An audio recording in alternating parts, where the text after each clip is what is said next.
सदर कुल हिंद मजलिस इत्तेहादुल मुस्लिमीन और रुकन पार्लियामेंट बैरिस्टर अवैसी ने आज कर्नाटक में जारी हिजाब मसले पर कहा कि justice Puttaswamy justice of India ने अपने फैसले में वाज़ेह किया कि आपका खाना पीना पहनना उठना बैठना ये बुनियादी हक है और हुकूमत बुनियादी हक को छीनने के लिए कोई इक़दाम नहीं कर सकती।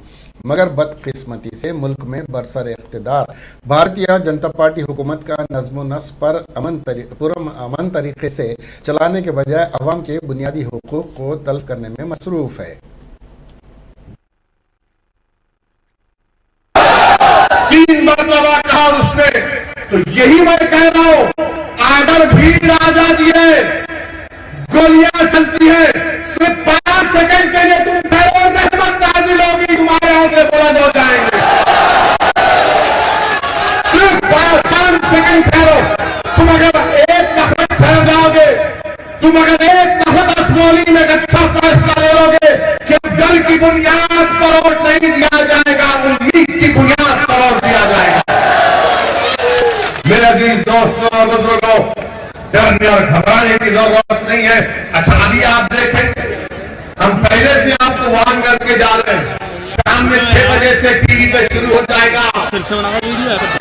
मुस्लिम महिलाओं को बुर्का और हिजाब के नाम पर दबाया जाता है। अरे तुमको कब से मोहब्बत हो गई? मैं क्या पहनता हूं, मेरी बेटी क्या पहनती है, मेरी बीवी क्या पहनती है, उससे आपको क्या मतलब? आपको कुछ नहीं पहनना, मत पहनो, मेरे को क्या करना है? क्योंकि सुप्रीम कोर्ट का जजमेंट है, बोलेंगे इसने भरपाव बात की। जाहिल लोग, पुट्टुस्वामी का जजमेंट है, पुट्टुस्वामी जजमेंट में सुप्रीम कोर्ट ने कहा कि कौन क्या खाता है, कौन क्या पहनता है, वो तुम्हारी जिम्मेदारी।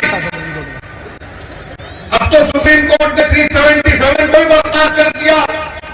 सुप्रीम कोर्ट ने कह दिया कि right to choice is a fundamental right, यानी आपकी पसंद क्या हो, आपका बुनियादी हक है। अगर हमारी बच्चियां बुर्का